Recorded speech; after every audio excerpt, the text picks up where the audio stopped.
I got 3 words for you. You like that? You think you like football? Brad Childress doesn't just like football. He loves football. I did watch him. I was standing right behind him when he was warming up and saw him kind of reach for his groin and, hold it and whatever you do with the groin. Rub it. Should I rub my groin? That's what I think I witnessed. Should I put my leg up here? And It twinged a little bit on him. Yeah, no.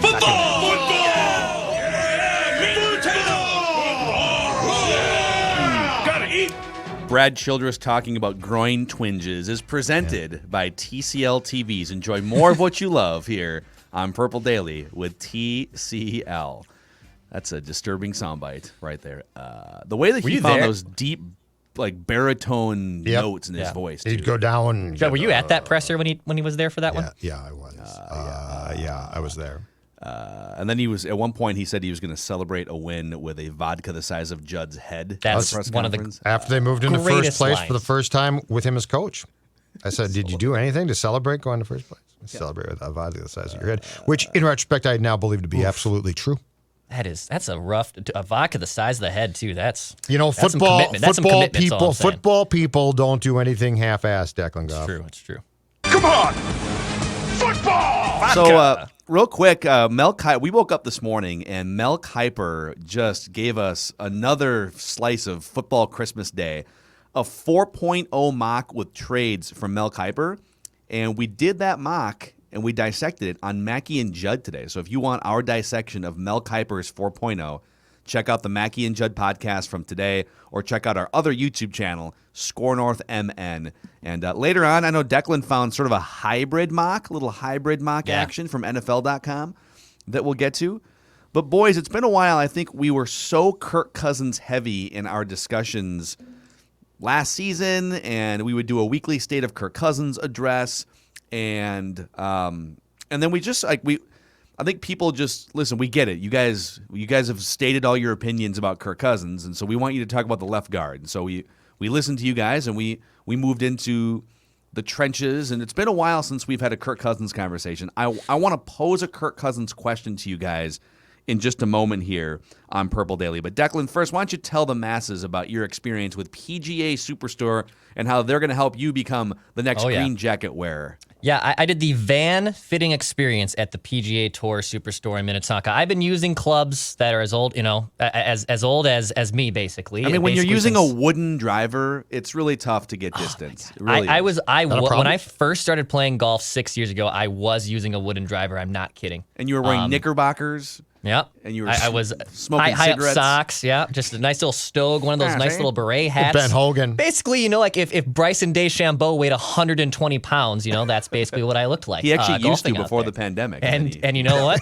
I think I might be on the DeChambeau plan here eventually. But it was great. I went in there. They analyzed my swing. They gave me a couple different combinations of club heads and shafts. My guy Ian hooked me up. Stop in. It's the PGA Tour Superstore in Minnetonka. The van fitting experience. You won't regret it. Tell them I sent you. Again, that's the van fitting experience at the PGA Tour Superstore in Minnetonka. You like that? You like that? All right, so Kirk Cousins question for you guys. So he ranks third all-time in completion percentage, sixth all-time. I don't know if people understand this, okay? And I think it's good for us to remind ourselves, too. If you start to look at quarterback leaderboards, I'm not talking last year, all-time quarterback stats, okay? Sixth all-time in quarterback rating, only behind Rodgers, Russell Wilson, Drew Brees, Pat Mahomes, and Deshaun Watson. Third all-time in completion percentage.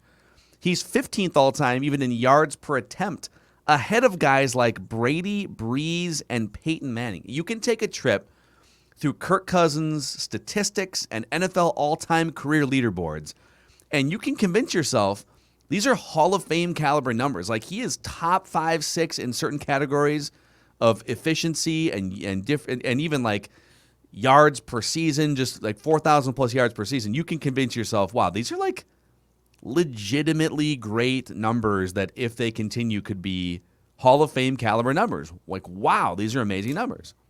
So my question is, why don't his teams win more games? If he's third all-time completion percentage, sixth all-time quarterback rating, and quarterback is the most influential position on winning in all of professional sports. A great quarterback can take a mediocre roster and bring them to double-digit wins and playoff runs. We've seen it before, right? So why don't his teams win more games? Why don't Kirk Cousins' teams have 12-win seasons, 13-win seasons, which we've never seen? A trip to the NFC Championship game at some point, right? He's approaching his mid-30s. Why are Russell Wilson's teams 50 games above 500? Why are Ben Roethlisberger's teams 80 games above 500? Tom Brady's teams are 170 games over 500. Now, obviously, he's played many more seasons, and so has Big Ben. But like Matt Ryan has multiple 13-win seasons and a trip to the Super Bowl, and his teams are 20, 25 games over 500. Why don't Kirk Cousins' teams win more games when you look at the numbers that he puts up in his career? Is he just the unluckiest quarterback ever? Like, of all the great quarterbacks to put up all these numbers, that he's just the unluckiest dude ever, that he hasn't had the right coach and his teams are garbage around him? What is your assessment? Have you ever heard the term statistics are for losers?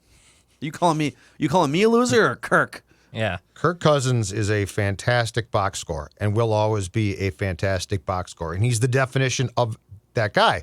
But you're going, Phil Mackey, to a very dangerous place, especially as a guy who is into the analytical world like you are. You're going to a very dangerous place because you're going to the place of intangibles and what leadership means and what a presence in the locker room means, and why I always say you can't be a starting quarterback and go into a room and just say, I'm a starting quarterback, so I lead, because guys are like, no, you don't.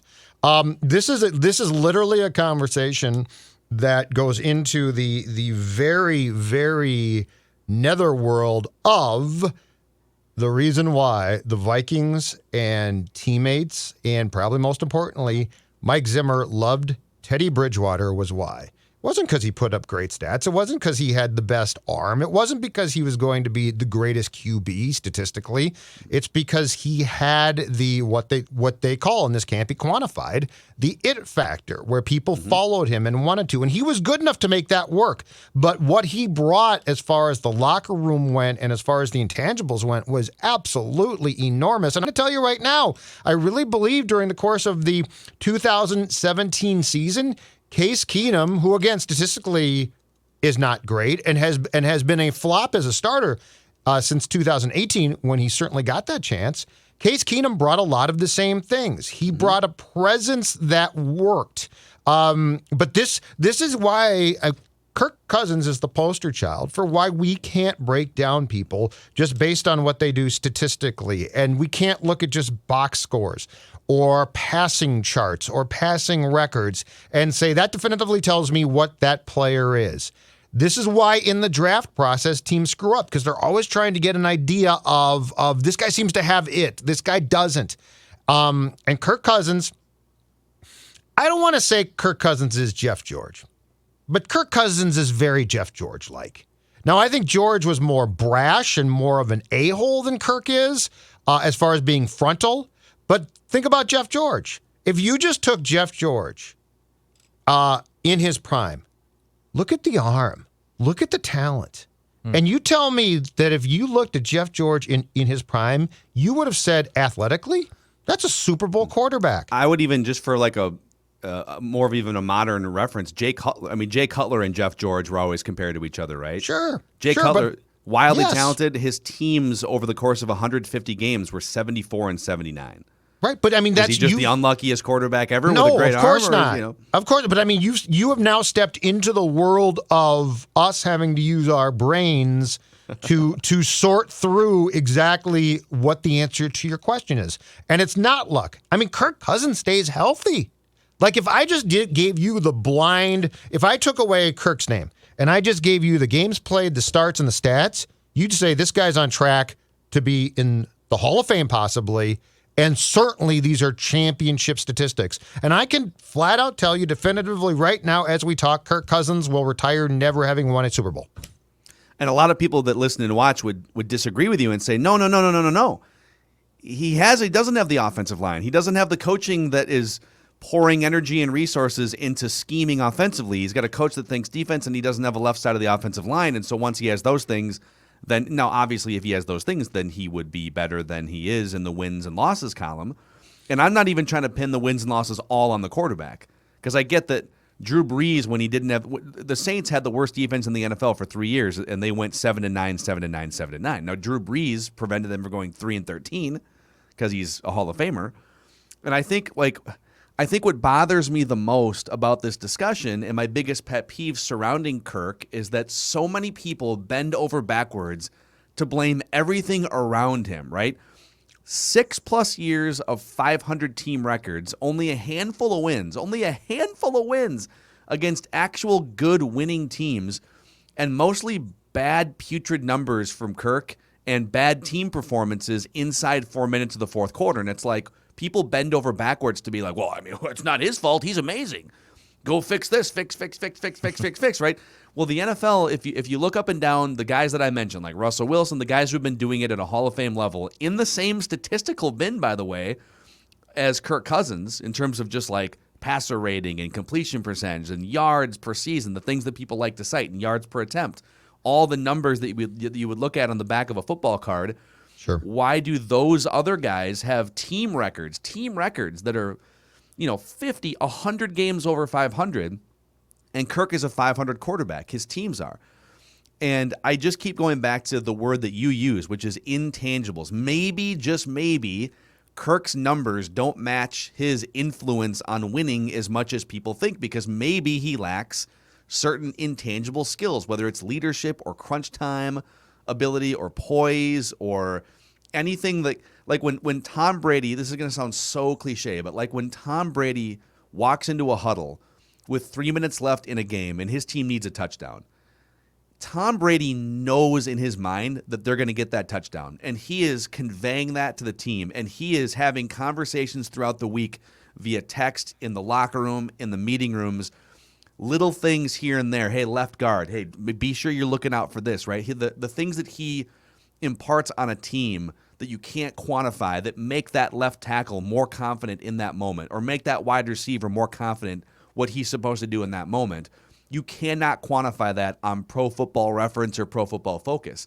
And those are the things that I don't think Kirk ranks at all in the top 10 or 15 among current NFL quarterbacks with. But people bend over backwards to say, well, look how many yards he threw for. Well, look at that one time that they beat the Saints in the playoffs, right? Or that time where they beat the Broncos. Like, how many times are we going to induct Kirk into the Hall of Fame for beating a garbage Broncos team and citing that as like the reason why you're wrong about Kirk Cousins, I think there's a lot of fans, though, that get that. And I think the problem with the Kirk stands is twofold, and I don't blame them.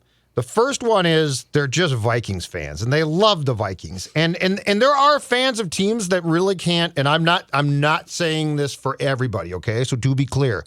But there are fans of teams that can't accept the fact that the team might be wrong, just flat out wrong. Made a mistake, especially a big one. And I'm not even saying that the Vikings did, but certainly Kirk is not who we thought, because if he was, the Vikings win a championship in 2018 or 19, and they did not. The other thing is, I think there is a certain faction of people that see things very black and white.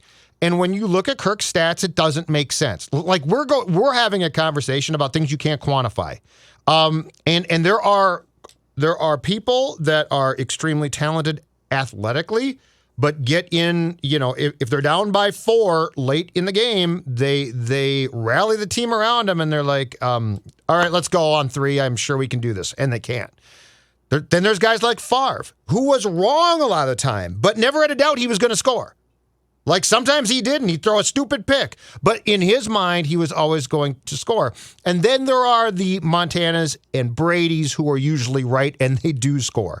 But I really do think that there's a amount of people that look at what Kirk does statistically, and it really doesn't make sense why he doesn't win more. His team should win more, and they don't. And I think that goes into a very shades of gray discussion about why they don't. And I think that there are reasons, but they don't necessarily, but you have to take our word for it as opposed to statistically say, here it is in black and white. But that's the thing, like what you're basically saying is if you're putting Kirk in that top 8 quarterback in the league mix, or if you're taking some of these career numbers at face value of 3rd completion percentage, 6th all-time passer rating, right, 15th yards per attempt, and you're pushing the idea that no, like, you guys are nuts for poking holes in this quarterback. The Vikings are lucky to have him. He's incredible. Then what you're also saying is, not only with Minnesota for the last 3 years, but with Washington, that he is legitimately one of the worst luck great quarterbacks in NFL history. That he is so great, and the things around him are so bad that those things are a gravitational pull toward missing the playoffs or going 9-7, right? And that's the other thing I would love to pose. Like, here's another question for you guys. I know that the offensive line has not been great, especially pass protection, and that's certainly been a hindrance to the Vikings and Kirk Cousins winning as many games as they could over the last few years. So I will not dispute that 100%.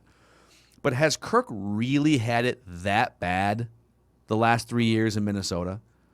I think sometimes people act like, oh my God, like Dakota Dozier's out there, and so therefore he has nothing, right? The first 2 years of him with the Vikings, the defenses were pretty good. He's got Justin Jefferson. He's got Thielen, Dalvin Cook.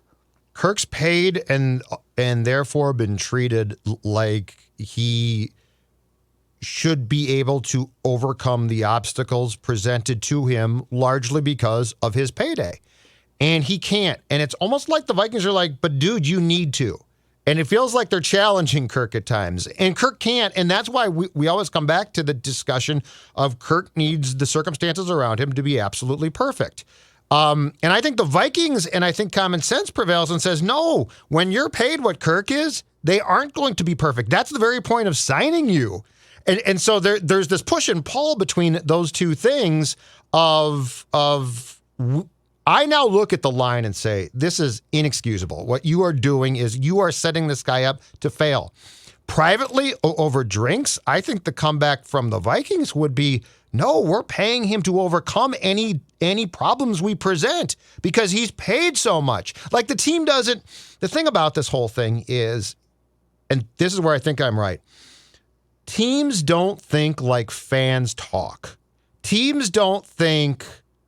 There's like not a Vikings fan club at the facility where they get together with pennants and they're like, I love Kirk. Kirk's great. Oh, yeah, no, Rick, you talk about Kirk. They talk like we talk, which is, dude, you should be able to overcome these problems. Look at your payday. You won't restructure now. Look at your payday. And so there's a very interesting dilemma presented here because the Vikings are sort of right in that, but yet they have enough information gathered where they should say, okay, we got to help him. And they're still sort of not doing that. Yeah, and here's the other thing. So Pro Football Focus, they've been ranking and grading offensive line play for about 15 years. So basically the Rick Spielman era of him and the Wilf era, right? And only twice over those 15 years have the Vikings had top half of the league pass protection. Once was 2009 with Brett Favre, and once was 2017 with Case Keenum. And I've always contended that offensive lines, we always think, oh, offensive lines are the thing that protects a quarterback, but we don't think the other way around, that a great sort of sixth sense quarterback, whether he's mobile or not, can make an offensive line either look better by his movement in the pocket. Peyton Manning, you're exactly right. Or with his pre-snap adjustments and or communication with those guys.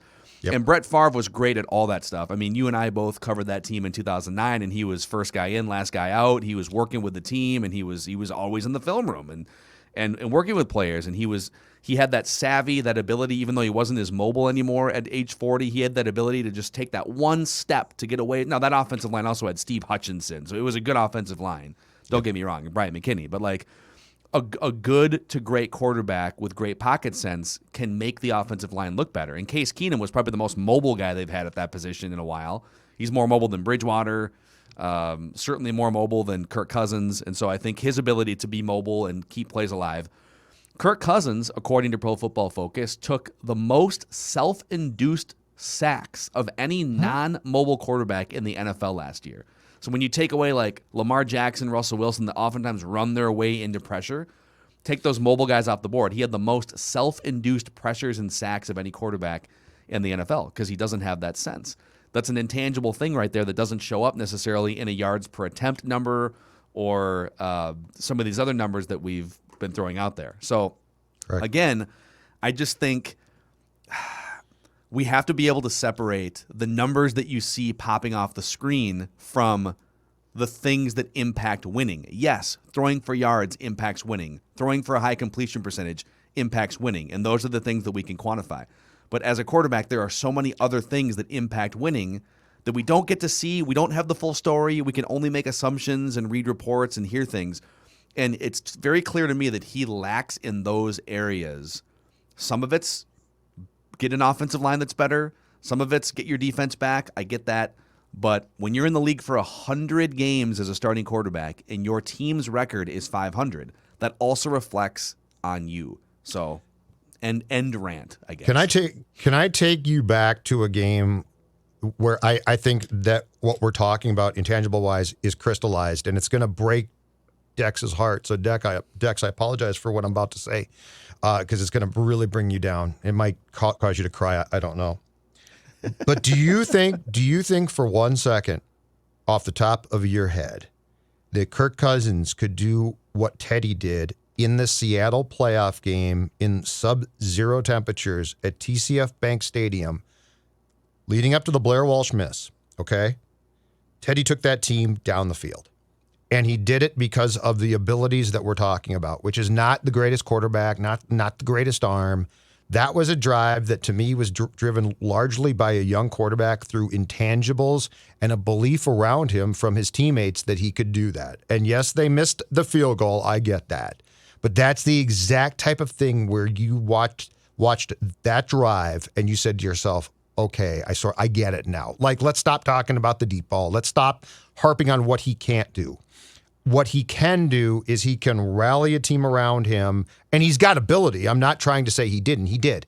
But between those two factors, that drive was the exact type of drive that I perceived that Kirk Cousins would struggle mightily with. Yeah, it's hard to say, and I would be really fun for a million reasons Dex. to see this year's Vikings team in a cold weather playoff game. I don't know, maybe they can play at according to Judd's hypothetical schedule, I was going to say, don't they play the Packers? Oh, the schedule hasn't come out. That was Judd's hypothetical schedule that put the Vikings in Green Bay in December. It would be fun to see. But yeah, and it's also, obviously Cousins is more talented than Bridgewater. He's a better quarterback, more established, all those things. Yeah. He's a better starting quarterback than Bridgewater. But the reason you keep hearing Bridgewater's name is because people rave about his intangibles and leadership. He will hold a clipboard as a backup, a valuable sort of, Nick Foles-like backup for a long time in the NFL because of those intangible things.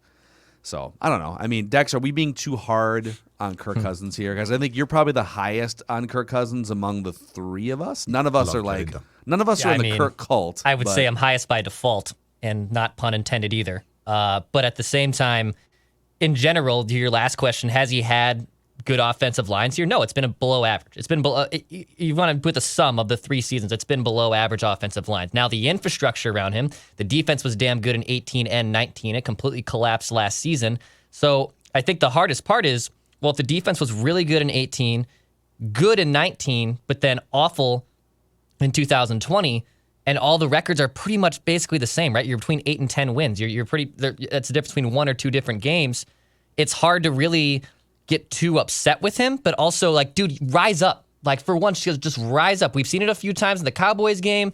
Yeah, the Broncos and Eagles game that everyone loves to go back to, but if you're paid this much money and there's this expectation and you are apparently statistically the greatest thing that has ever happened since Tom Brady, then I expect some different results. But at the same time, I mean, dude, just rise up and do something. The amount of people, in some of our discussions before and after the Super Bowl, especially after the Super Bowl, because I think we did an episode about, a non-mobile quarterback won the Super Bowl. What does this mean for Kirk Cousins?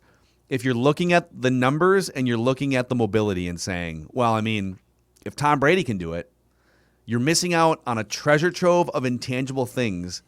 And it would be great if we could open that treasure trove sometimes and just be around. Like, wouldn't it be great to shadow Tom Brady and just know, okay, how is he communicating with his teammates throughout the week, throughout the season? How is he in the game planning process? How is he in the huddle? Like, there are things that he is doing and saying and seeing that are on this completely different level than almost every quarterback that's ever played the game. And yet people still want to compare, non-mobile quarterback won the Super Bowl. Like, well, and Phil, we saw that to a certain degree with Favre. Like when Absolutely. you saw how Favre interacted with teammates, when you saw how loved he was, when you saw his football smarts, there were so many things with Brett Favre where you said, okay, I get why this works. I get why he's so loved and so good. And I'll always stick with what I've said about Kirk. I think pretty much since day one that he got here, he's the corporate quarterback. He's playing the role of a quarterback. Favre was immersed in the role. Like Cousins is a character actor quarterback who switches from. Favre was immersed in that role. He was a Shakespearean quarterback with the tragic ending, So that's the difference. He's almost like the stepdad quarterback. You guys ever seen that movie Liar Liar with Jim Carrey back in the 90s? Great movie. And the stepdad tries to do so. Jim Carrey does the claw right with his son, and then the stepdad sees it and is like, I want to do the claw too. Hey, it's the claw, and the stepkid's like, I'm not buying this. No, but it's also tough because Kirk Cousins on your roster guarantees that you won't be a train wreck as long as you're not the Jets. Like if you put him on the Jets, I think that anyone's going to be a train wreck. Yes. But if you take away like the three most dumpster fire franchises in the NFL, Kirk is good enough to where you're not going to go 1-15 or 2-14. Like you're going to win at least a handful of games. But in Kirk's defense, why would you sign Kirk, knowing full well coming out of Washington who Kirk was?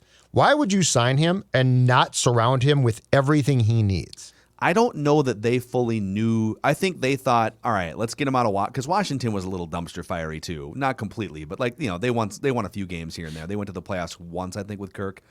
But I think they brought him here and figured, okay, there's another level here. Let's get him. Our organization's better. It's more talented. We just went to the NFC Championship game. Let's get to that next level with Kirk. And I don't know that there really was one. Like what we saw in the second half of last year was the best he's ever played in his career. And it's got a lot of people excited for what's to come in 2021, and we'll see what happens offensively. But at the same time, what he did in the second half of last season was a microcosm of his entire career, which is when the stakes are the lowest, he thrives. When the team is 1-5 and everyone thinks that the season's over, now it's time to shine, right? When he's always been good in garbage. Now people are going to point out, well, but he had the most touchdowns in the fourth quarter of any quarterback. There's some numbers that are out there. If you slice and dice, there's some numbers that say like he had the top passer rating in the fourth quarter. Right. After they started the season 1-5, and he threw shipwreck interceptions against the Falcons before the bye week. So you can slice and dice any way you want. This dude's been in the league. He's almost in his mid-30s, and he's 500 as a quarterback and has like 5 wins or 6 wins against teams with winning records. Which is why I don't get why you wouldn't look at 2000, what was it now, 18 and 19 or so, and say, if we're going to win with this guy and keep him, we have to morph things more towards him. Yeah. Like it's just sort of weird. It's like they're like intent on banging their heads against the wall with the original perception of Kirk, when I could help him more than they help him. Yeah. Like I would get if he's going to be my guy, I'm going to try to surround him with things that he needs. And they're sort of like, yeah, we got skill position guys. Okay, that's good. And listen, protection. It would be more fun, I think, if we just like vehemently disagreed on this, which we have on a bunch of different subjects. We're just sort of, you and I have been hashing this out and been watching quarterback play for a long time. We both just sort of land in a similar spot. If we're wrong, if he proves everyone wrong and they go 13-3 and he steps up to another level and they go deep in the playoffs or something, we will come on this show just like we do every Wednesday with our accountability session, and we will admit full on how wrong we were and apologize, etc. So, but I can defend. You don't have to worry about that. But my point is, I can defend him too. Like I don't think you can have a guy this long and not accept his. I mean, he's your guy. Accept the flaws and help him with the flaws.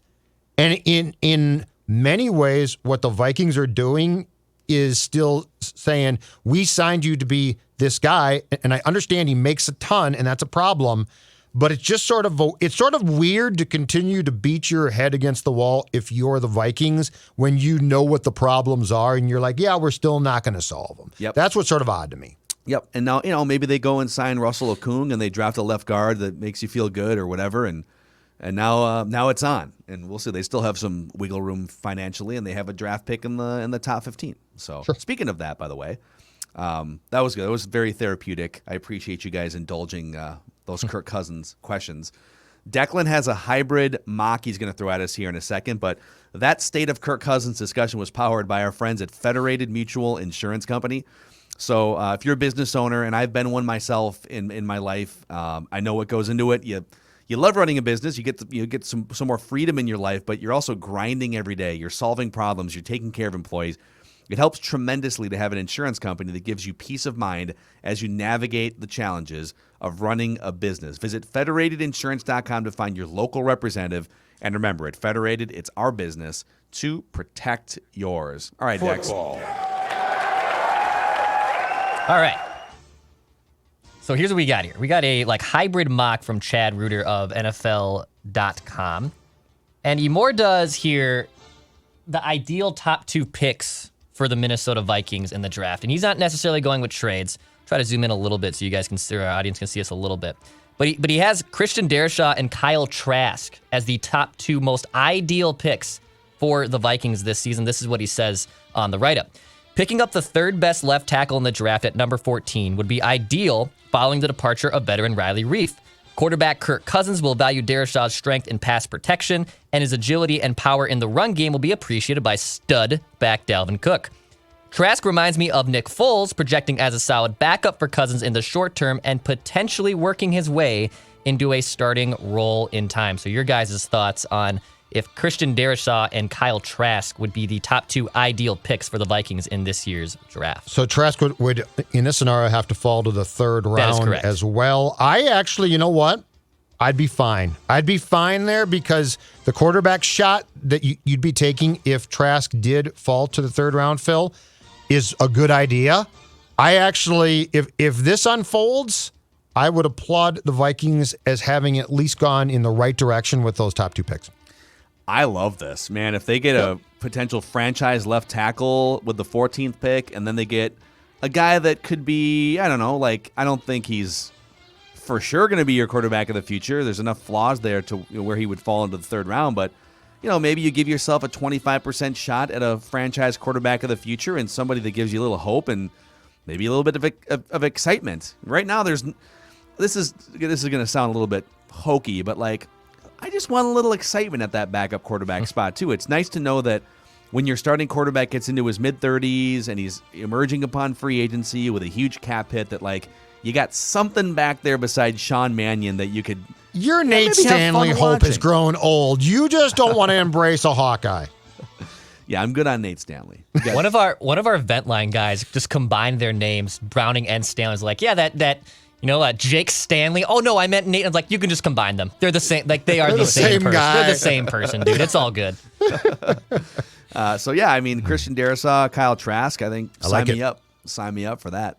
All right, boys, that's a wrap on today's episode of Purple Daily. Thanks to everyone for clicking the subscribe button on our Purple Daily YouTube channel and for giving us a 5-star rating and a positive review on Apple Podcasts. Also, the Score North app is a one-stop shop hub for everything we do at Score North. All of our podcasts, Mackie and Judd, Purple Daily, Royce Unchained, The Scoop with Doogie, 10,000 Swings, a Minnesota golf podcast, and all of Judd's written work as well. So be sure to check that out. It's free to download